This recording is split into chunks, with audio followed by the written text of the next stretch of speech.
करिए, आपकी सारी समस्याएँ हल होंगी। हमारी सरकार ने ये आपका मानदेय बढ़ाया भी था और 2018 में बढ़ाने भी जा रहे थे। यदि आपके लोगों ने अनुचित माँगें ना की होती, तो 2018 में जो तुम्हारा मानदेय तय हो रहा था, उसके बाद आज फिर अगली माँग हो रही होती। और अब जो 2017 में तय हो रहा था, हो सकता है आज वहाँ तक पहुँचे या उसके कमतर या आगे पीछे रहें। तो वो आपको इतना बड़ा नुकसान आपके लीडरों की वजह से हुआ है, तो आपको इस पर ध्यान रखना है कि भई हमारे लीडर सही निर्णय लें और हम सरकार से लड़ने की बजाय सरकार से कंधा मिलाकर चलें। जो आँख दिखाने की कोशिश कर रहे हैं, जिनकी समाजवादी पार्टी की मानसिकता है, वो ही सबसे ज़्यादा आपका नुकसान कर रहे हैं। उनकी मानसिकता को मैं जानता हूँ वे क्या करना चाहते हैं। वो चाहते हैं कि हमें ये फ्री के वर्कर मिल रहे हैं, इनकी भावनाओं को जगाए रखो, इन्हें सरकार से असंतुष्ट बनाए रखो, तभी तो हमारे काम आएँगे। वो इस रणनीति के तहत काम कर रहे हैं, वो इस पे काम नहीं कर रहे कि इनकी समस्या हल हो जाए। वो हल नहीं कराना चाहते, वो इन्हें अपना वर्कर बना के रखना चाहते हैं कि ताकि ये नाराज़ रहेंगे तो हमारे लिए काम करेंगे। वो अन्य चाहे वो एमएलसी के चुनाव में इनका यूज़ करें, चाहे विधानसभा के चुनाव में यूज़ करें, तो वो चाहते हैं इनमें असंतोष पनपा रहे और सरकार इनका कोई भला ना करे, तो ये ज़्यादा असंतुष्ट रहेंगे तो हमारा ज़्यादा फायदा होगा। वो लंबा इससे सोचकर चल रहे हैं। सरकार के और इनके बीच में कुछ लोग इन्हें पुल नहीं बनना चाहते। शिक्षा मित्रों की समस्याओं को हल कराना उनका उद्देश्य नहीं है। उनका उद्देश्य शिक्षा मित्रों और सरकार के बीच में तनाव बना रहे और उस तनाव का वो पॉलिटिकली लाभ ले सकें। इस बात को समझने की आवश्यकता है। तो ये हमारे आज में शिक्षा मित्रों को मैंने कहा था और मैं आपके चैनल के माध्यम से भी सबसे कह रहा हूँ कि जो कुत्सित प्रयास कर रहे हैं हमारे शिक्षा मित्रों के बीच में उनके उनको उनके मन को उद्वेलित करने का, वो बाज आए। जैसे तैसे हम ये माहौल बना रहे हैं कि सरकार और शिक्षा मित्र एक दूसरे के साथ हैं। इस माहौल को खराब करने से बचें, अन्यथा तो फिर नुकसान हमारे शिक्षा मित्रों का होगा, हमारे समाज का होगा, जो हम नहीं चाहते। अब अगला विषय आपका औरंगजेब वाला विषय।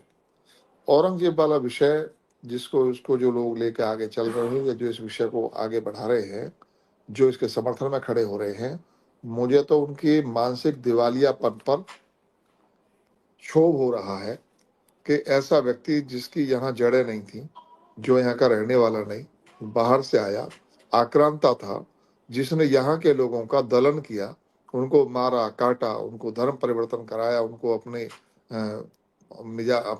तरफ मिलाने का कोशिश किया, अपने तरफ लेके गया। वे ये भूल गए कि उनके साथ क्या-क्या हुआ था और वो अब अपने ही भाइयों से, अपने ही परिवारों से लड़ना चाहते हैं, उन्हीं के साथ खड़े हैं जहाँ वो खड़ा कर गया। अरे 500 साल पहले जो गलती किसी कारण से हुई, उसे अब तो सुधार लो। जो बाहर से आया हुआ व्यक्ति आक्रांता, जिसने इतनी क्रूर शासक के रूप में उसकी पहचान रही है, जिसने क्रूरता की है, उसके साथ खड़े होने की कोई हिमाकत कर रहा है, तो भाई ये बड़ी सोच का विषय है। ये सोचना चाहिए कि उनका मानसिक दिवालियापन है, उनका कहीं न कहीं मानसिक ट्रीटमेंट होना चाहिए उनका, ऐसा मुझे लग रहा है। तो ये कोई बहुत बड़ा विषय नहीं, उनके विषय से हमें आगे बढ़ना चाहिए। विधायक जी, इस दौरान मुख्यमंत्री जी भी आए, मुख्यमंत्री जी से के साथ भी आप रहे मेरठ में और आप बिल्कुल पास रहे। मुख्यमंत्री जी का वो प्रोग्राम सब आपकी संयोजकता में ही चल रहा था। आप नहीं, मंच पर संयुक्त नहीं, मेरे क्षेत्र में था। हाँ मेरी जो कमिश्नरी है मेरठ और सहारनपुर कमिश्नरी, तो सहारनपुर में मेरठ जी का कार्यक्रम, मेरठ में सहारनपुर में मुख्यमंत्री जी का कार्यक्रम था, उससे पहले मेरठ में था।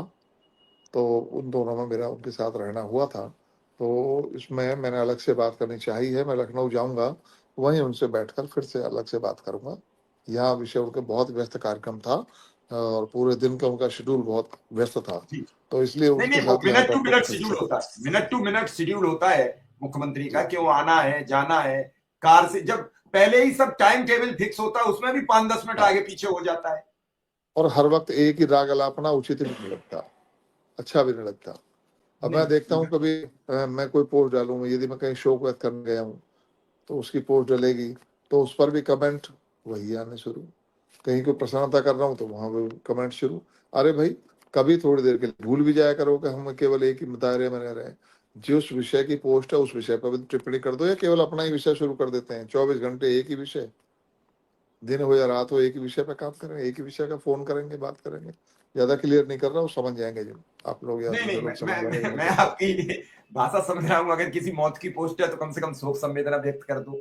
अब उस पर भी हुँ, यही लिखोगे कि शिक्षा मित्र नियमित कब होंगे, कब विधायक जी हुँ। मिलोगे, कब विधायक जी बताओगे।